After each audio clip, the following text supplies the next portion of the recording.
구약성경 창세기 2장 18절에서 25절까지 말씀입니다. 다 찾으신 줄 알고 제가 하나님 말씀을 받들어 읽도록 하겠습니다. 하나님의 말씀을 들으십시오. 여호와 하나님이 이르시되 사람이 혼자 사는 것이 좋지 아니하니 네가 그를 위하여 돕는 배필을 지으리라 하시니라. 여호와 하나님이 흙으로 각종 들짐승과 공중의 각종 새를 지으시고 아담이 무엇이라고 부르나 보시려고 그것들을 그에게로 이끌어 가시니 아담이 각 생물을 부르는 것이 곧 그 이름이 되었더라. 아담이 모든 가축과 공중의 새와 들의 모든 짐승에게 이름을 주니라. 아담이 돋는 배필이 없으므로 여호와 하나님이 아담을 깊이 잠들게 하시니 잠들매 그가 그의 갈빗대 하나를 취하고 살로 대신 채우시고 여호와 하나님이 아담에게 취하신 그 갈빗대로 여자를 만드시고 그를 아담에게로 이끌어 오시니 아담이 이르되 이는 내 뼈 중에 뼈요 살 중에 살이라.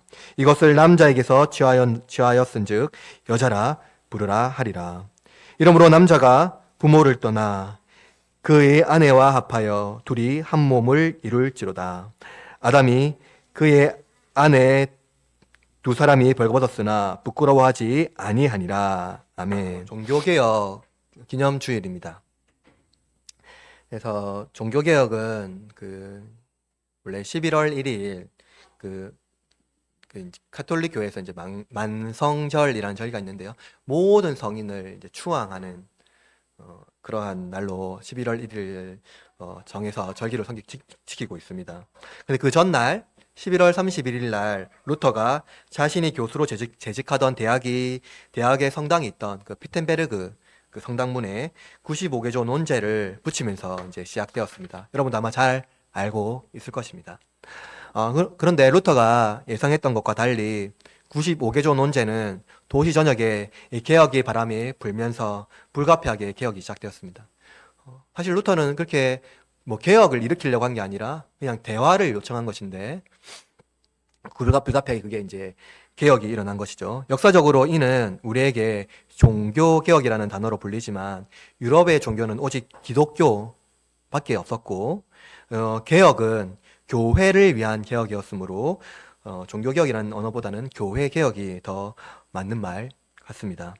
따라서 교회개혁은 오늘날 민주적 의회와 행정, 투명한 재정관리, 공평한 위계화 및 직분의 개편을 말하는 것이 아닙니다.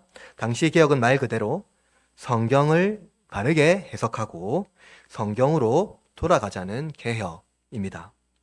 이는 중세의 잘못된 관행과 전통이 교회의 교리를 오용하거나 잘못 사용하여 부패한 거짓 교회에서 다시 참된 교회, 그 참교회로 돌아가자는 성경적 개혁 운동이라 할 수가 있습니다.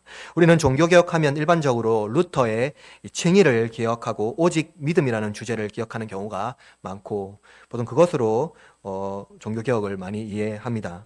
그러나 개혁은 사회, 문화, 경제, 학문, 그리고 생활 전반의 개혁이 일어났습니다.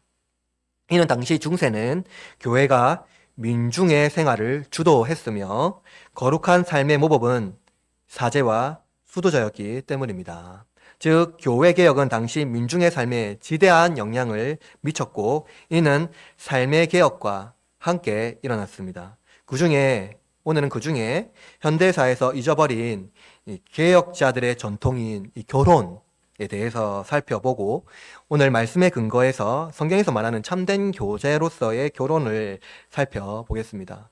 우리는 종교개혁을 잘 이해하지만 종교개혁이 이 결혼이라는 것을 어떻게 변화시켰는지를 우리가 잘 익히 모르는 경우가 많기 때문입니다. 따라서 제가 여러분에게 설교하고자 하는 주제는 이것입니다. 하나님께서는 사람과 교제를 기뻐하신 것과 같이 그와 같은 존재를 그 옆에 두심으로 서로 간의 교제를 통해 풍성한 삶을 누리며 기뻐하게 하셨습니다. 그리고 하나님은 각 사람에게 자신을 내어줄 수 있는 대상을 그 옆에 두심으로 자기의 사랑을 우리에게 보여주십니다. 오늘 종교개혁이 회복한 결혼이라는 주제를 통해서 하나님의 말씀을 함께 누리는 시간 되시기를 바랍니다. 세 가지로 말씀을 합니다. 첫째, 하나님과 교제하는 땅의 사람 아담입니다. 오늘 우리가 읽은 본문은 우리가 익히 들어서 잘 알고 있고 아마 암송하는 분도 있을 것입니다. 그리고 현대 남성과 여성에 대한 논쟁을 불러일으키는 본문 중 하나입니다. 오늘날 결혼과 남성의 역할에 대하여 논의는 너무나 극명하게 나뉘어 서로 간의 갈등을 불러일으킵니다. 이러한 갈등은 교제를 파괴하고 서로 간의 우월주의에 빠지게 합니다. 그러나 여러분, 성경을 잘 읽어 보십시오.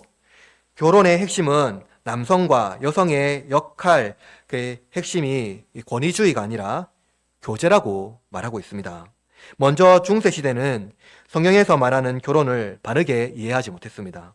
바르게 이해했더라도 초대교회의 좋은 습관을 버리고 국가교회가 된 이후에 교황을 중심으로 사제들이 교회를 독점하면서 모든 성도, 즉 국민을 통제하기 시작했습니다.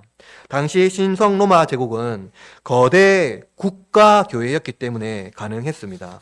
중세에는 개인의 존재는 국가 공동체에 의해서 억압되었습니다. 즉, 교회만 존재했지 개인과 가정은 교회를 위한 부속품에 불과했습니다. 특히 여성과 어린이는 사회적인 취약 계층이었습니다. 당시 여성은 아이를 낳는 존재로만 인식했습니다. 심지어 여성이 출산을 통해서 죄를 유전시키고 퍼뜨리는 것으로 이해했습니다.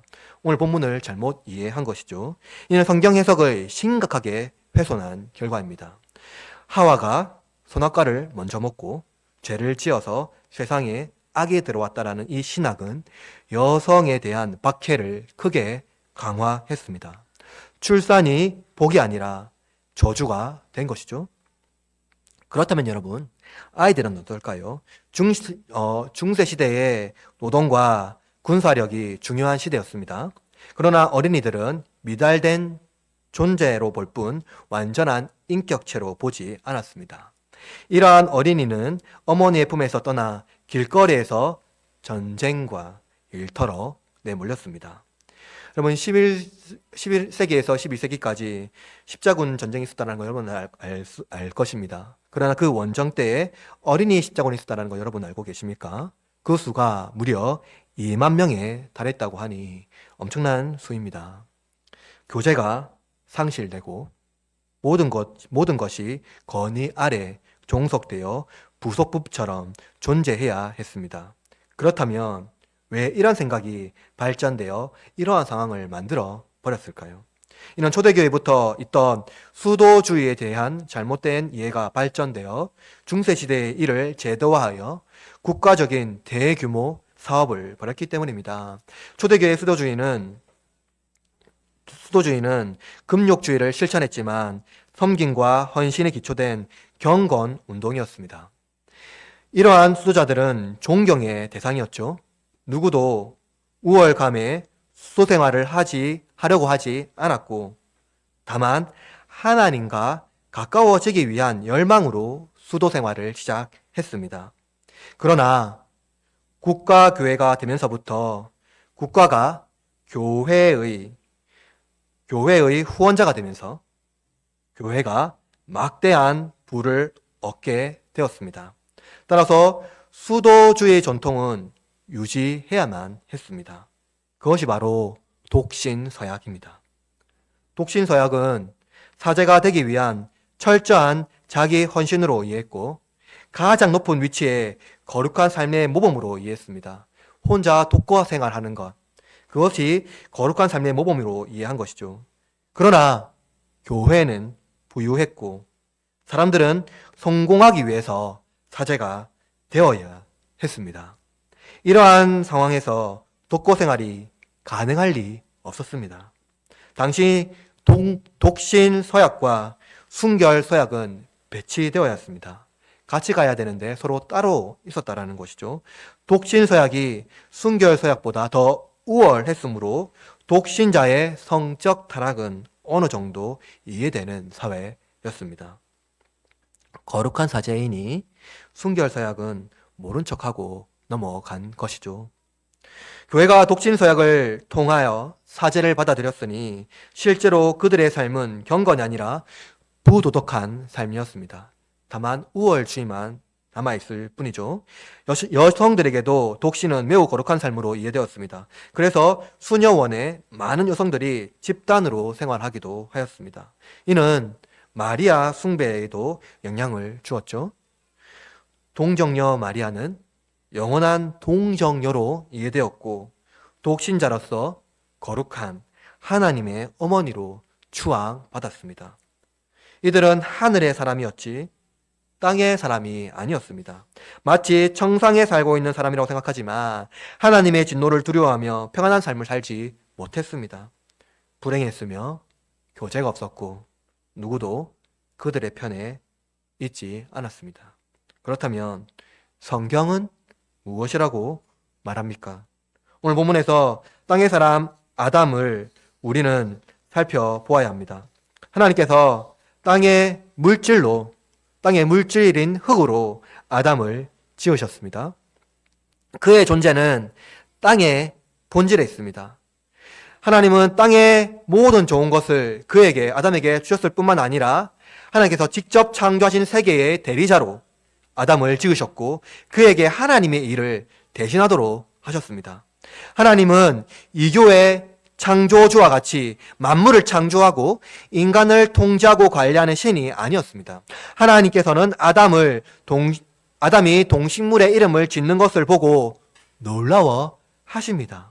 그리고 아담은 하나님의 창조 세계를 보고 경탄합니다. 하나님은 자신의 창조하신 동산에서 아담과 늘 교제했습니다. 천상이 아니라 그가 창조하신 땅에서 교제하셨습니다. 하나님은 참으로 아담을 돕는 자였습니다. 하나님은 아담과 함께 하셨고 그와 교제하기를 기뻐하셨습니다. 그러나 여러분, 하나님이 공허하거나 외로워서 아담을 창조하신 것은 아닙니다. 하나님은 태초로부터 삼위로 계셨습니다. 성부와 성자와 그리고 성령께서 서로 간의 사랑의 존재로 서로 거룩함을 사랑하고 서로 교제하셨습니다. 하나님은 사람을 창조하시고 삼위 간의 교제에 참여하게 하십니다. 이것은 매우 놀라운 것입니다. 삼위 하나님께서 서로 간의 교제를 통하여 만물을 창조하시고 활동하십니다. 그 활동이 바로 선을 이루는 활동이시며 결핍이 없고 사랑과 은혜와 그리고 거룩함이 우리는 형용할 수 없는 그 우주의 충만을 이루십니다. 바로 이 활동과 교제하심을 우리를 참여하게 하십니다.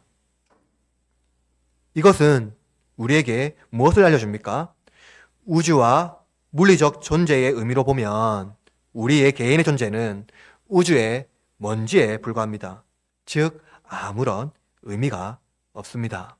그러나 우주와 만물을 창조하시고 삼위 서로 간에 부족함이 없으신 하나님께서 우주의 흙과 같은 존재인 우리와 교제하십니다. 교제하기를 원하십니다. 우리와 친밀히 사귀시며 우리의 존재를 변화시키시고 그리고 우리 존재를 통하여 우주를 변화시키시고 악을 제거하시며 선을 이루십니다.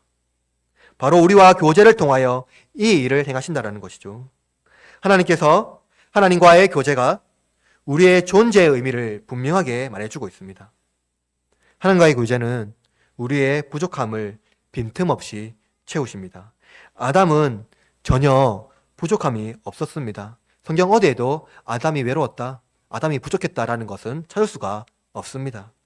하나님과의 교제는 그를 충만케 했고 부족함이 없게 하였습니다. 그런데 하나님께서 이렇게 말씀하십니다. 오늘 본문 18절 말씀 읽어볼까요? 18절 시작. 여호와 하나님께서 이르시되 혼자 있는 것이 좋지 아니하니 내가 그를 위하여 돕는 배필을 지으리라 하시니라. 하나님께서 아담이 혼자 있는 것이 뭐랍니까? 부족해 보인다고 말씀하신 겁니다. 좋지 않아 보인다고 말씀하신 겁니다.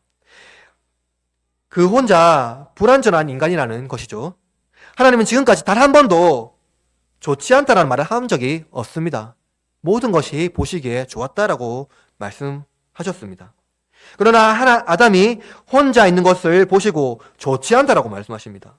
그리고 그를 위하여 돕는 배필을 지으리라고 말씀하십니다. 이는 하나님께서 하나님과 교제를 위한 존재로 인간을 창조하셨을 뿐만 아니라 다른 인간과 교제하는 존재로, 또 인간과 인간의 상호 교제하는 존재로서 인간을 창조하시기를 기뻐하셨다라는 것을 알 수가 있는 것이죠. 그러니까 하나님은 인간 하나님 옆에만 두고 있는 그러한 존재로 창조하신 것이 아니라 인간 상호 간에 서로 기뻐하는 존재, 그 공동체로서 서로 사랑하고 교제할 수 있는 존재로서 하나님은 창조하기를 원하셨다 하는 것을 알 수가 있는 것이죠. 그것이 완전한 인간이라는 하나님의 말씀이라는 걸 알 수 있습니다. 둘째로 아담과 교제하는 돕는 배필 하와입니다. 하나님은 아담과 자신과의 교제가 부족해서 다른 존재를 창조하신 것이 아닙니다. 다만 아담이 자기와 같은 수준에 있는, 그리고 자신 같은 수준에 있는 존재에게 자신을 내어줄 수 있는 사랑을 확신할 수 있기 위해서입니다. 그러니까 하나님께서 아담을 사랑할 수 있는 그 존재라는 것을, 그와 같은 존재를 둠으로 인하여서 하나님의 사랑이 얼마나 큰지를 보여주기 위하여서 하와를 만들었다라는 것이죠. 자신을 내어줄 사랑이 참된 교제의 의미를 더욱 명확하게 보여주기 때문입니다. 하나님은 아담이 자신이 내어줄 존재를 찾기 위하여 모든 동물을 데려갑니다. 하나님 아담에게 모든 동물을 데려가죠. 그러나 그 중에, 모든 동물 중에는 아담을 돕는 배필은 없었습니다. 오늘날 사람들은 외로움을 달래기 위하여 동물을 찾고 위로를 얻으려 합니다. 그러나 동물과는 인격적인 교제를 할 수가 없습니다. 나의 생명을 내어줄 존재를 동물에서 찾기란 인격적 존재로서는 불가능합니다. 동물과 인격적인 교제가 될 수 없으며 나와 같은 하나님의 형상을 창조할 수 없기 때문입니다.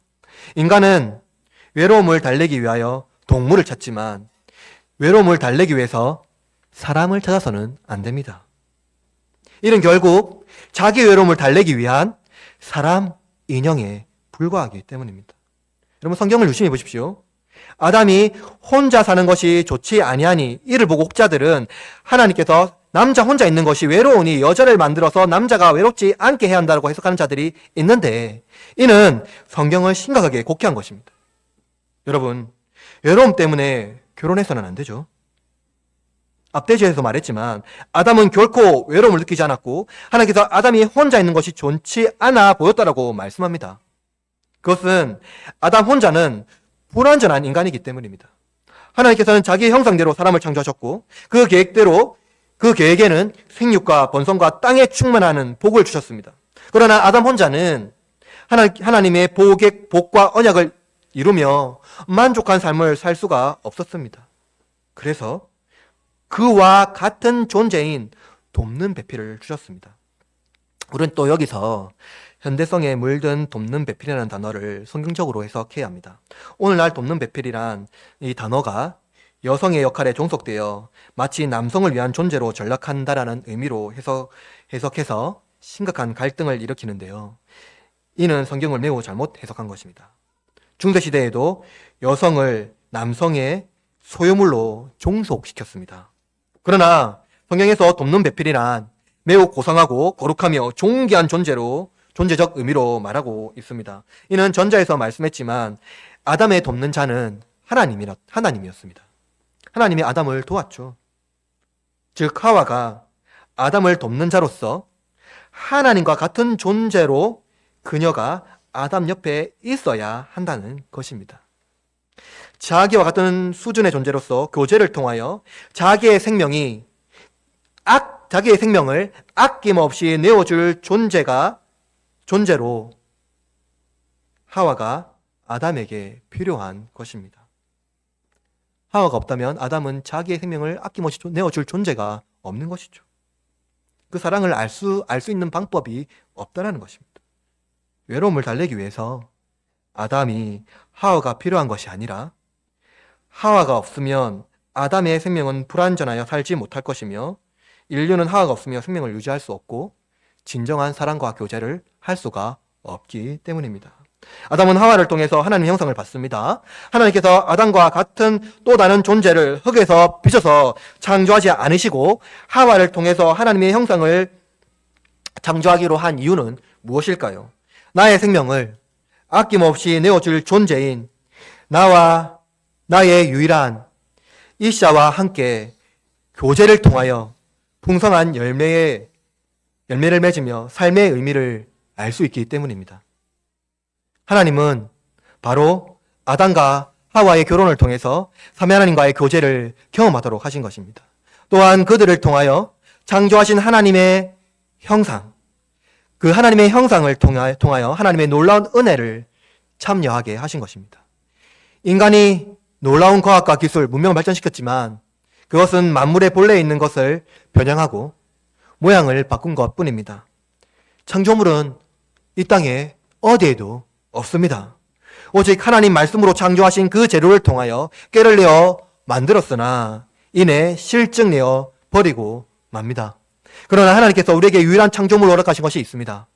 바로 유일하게 친밀한 교제를 허락한 남편과 아내를 통하여 창조된 하나님의 형상인 우리의 자녀들입니다. 이 세상에 나에게 허락하신 유일한 창조물이 있다면 결혼을 통하여 낳은 자녀들 뿐이라는 것이죠. 따라서 돕는 배필은 현대적 감수성으로 해석한다면 우리는 성교적 삶을 살아내기가 어렵습니다. 끊임없이 갈등하고 서로 간의 역할에 대하여 싸워야 합니다. 이제 우리는 성경적으로 돌아가야 합니다. 그러므로 여러분의 돕는 배필을 사랑하십시오. 유일한 존재로 나의 사랑을 아낌없이 줄 수 있는 유일한 사람으로 기억하시기를 바랍니다.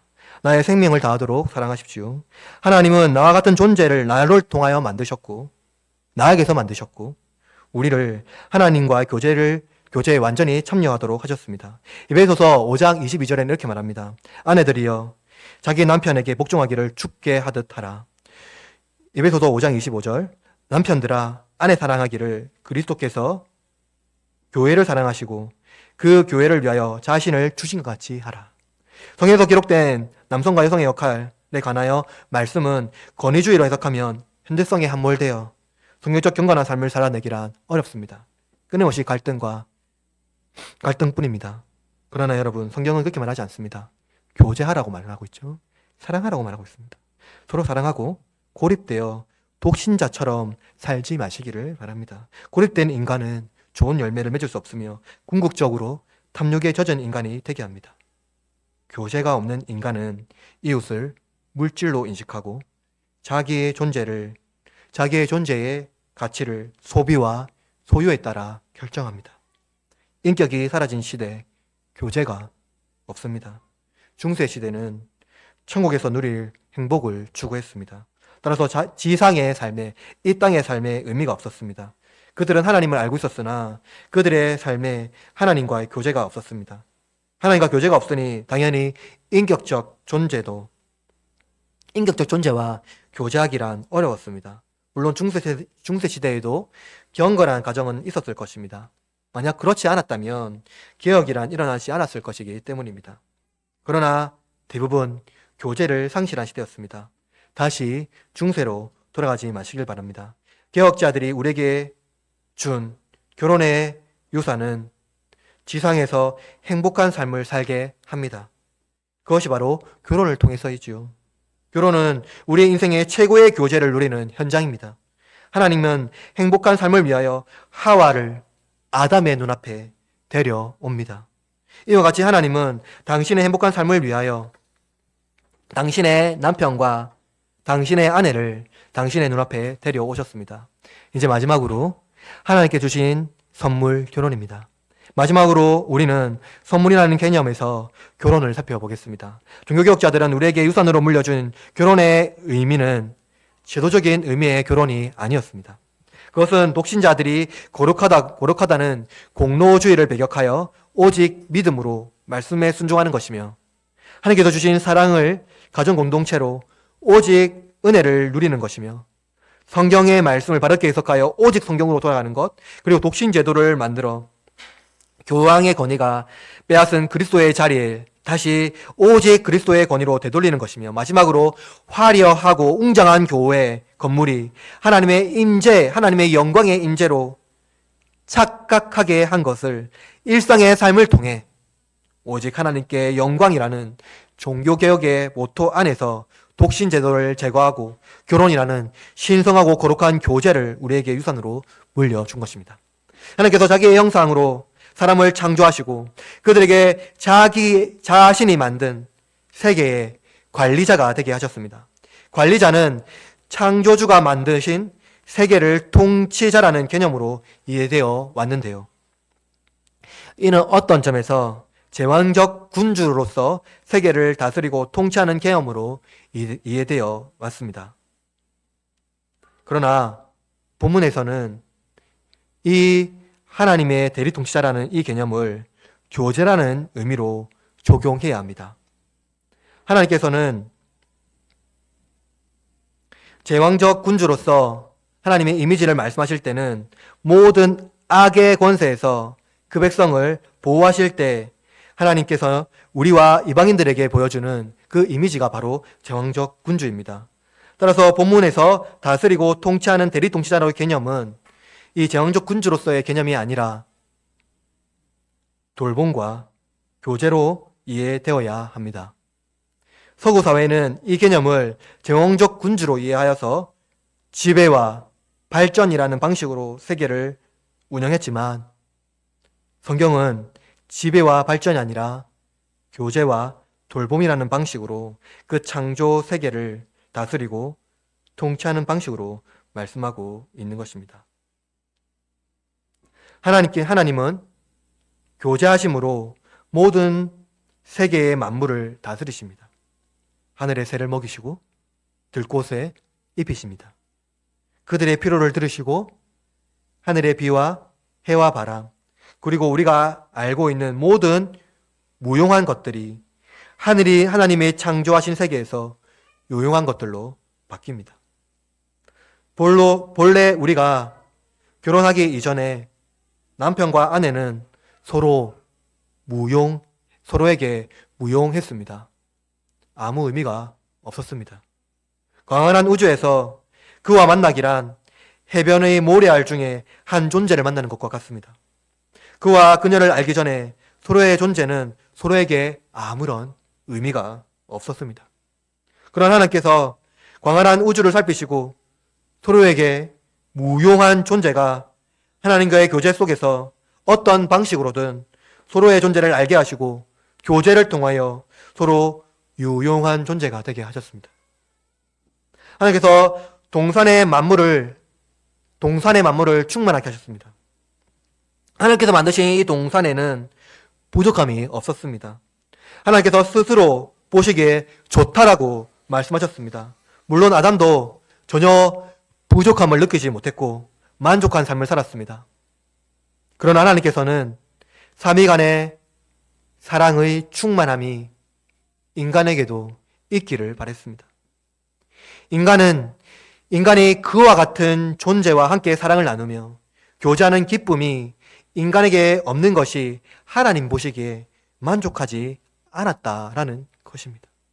아담 혼자 하나님이 지으신 낙원에 있을 때 낙원은 의미가 없지만 아담이 하와와 함께 있을 때 낙원이 의미가 있는 것이었습니다. 이는 하나님께서 우리에게 말씀하신 언약과 계명을 성취할 수 있기 때문입니다. 궁극적으로 우리가 행복한 삶을 살아갈 수 있기 때문입니다. 내가 생명을 바쳐 평생 함께 삶을 공유하며 살아갈 존재가 옆에 있는 것보다 행복한 삶은 없기 때문입니다. 그래서 하나님은 아담에게 하와를 주십니다. 아담에게서 난 재료로 그와 같은 존재, 그러나 그와 사랑할 또 다른 존재를 그에게 데려옵니다. 아담은 하와를 보고 세상에 가장 아름다운 창조시를 지어서 그를 부릅니다. 내 뼈 중에 뼈요, 살 중에 살이라. 이는 모든 인간 중에 가장 완벽한 인간이라는 의미입니다. 바로 여자이죠. 모든 생명의 근원이 여자입니다. 따라서 본문 어디에서 남성과 여성의 갈등을 일으키는 부분은 전혀 없습니다.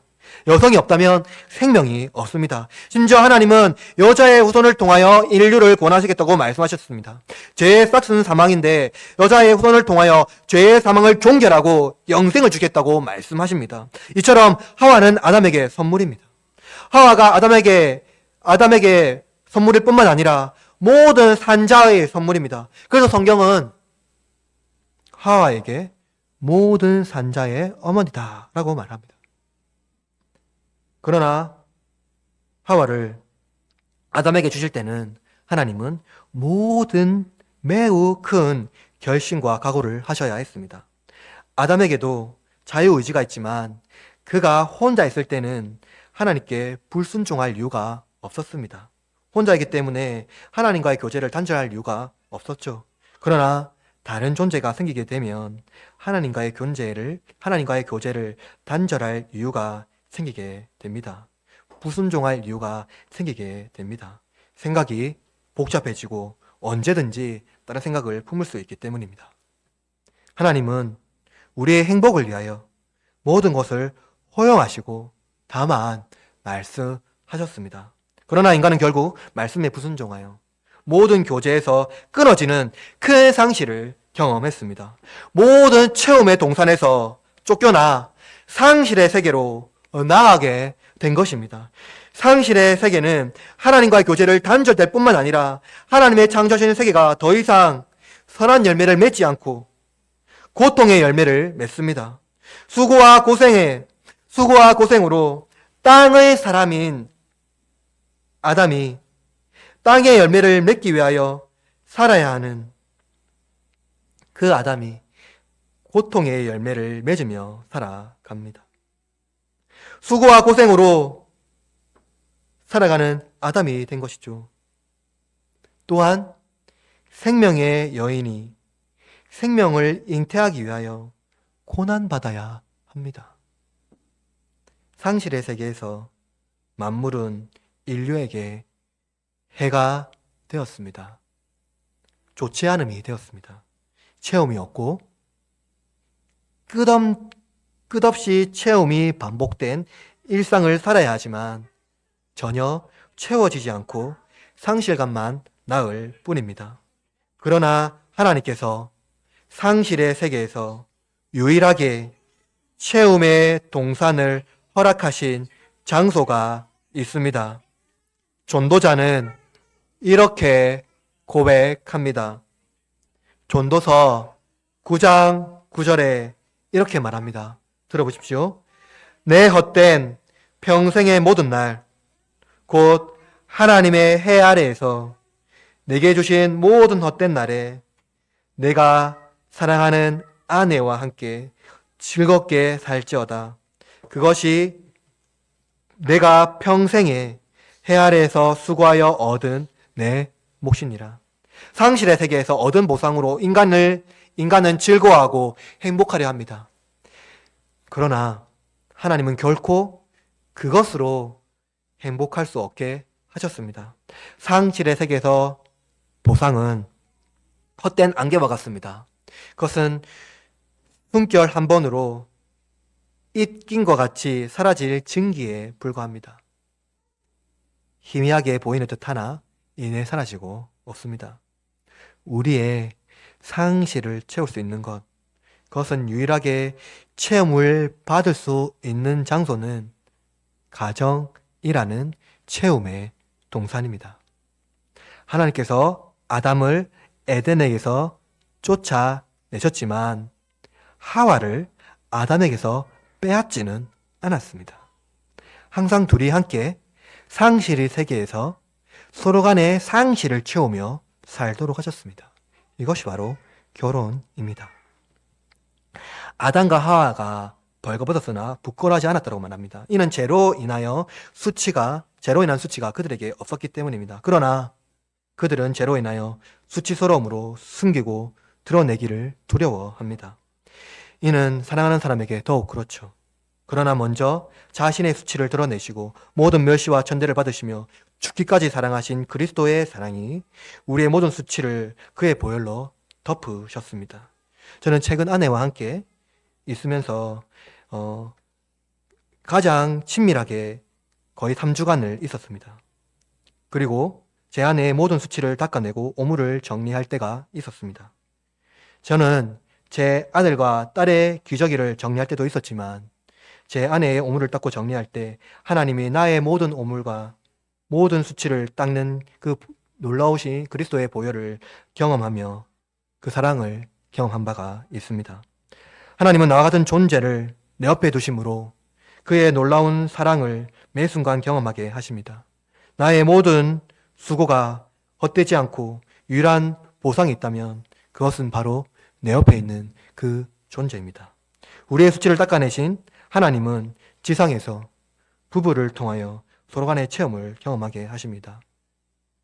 오직 부부만이 나의 수치를 덮을 수 있는 유일한 사람이라는 것이죠. 자녀가 아니라 내 옆에 있는 아내와 남편입니다.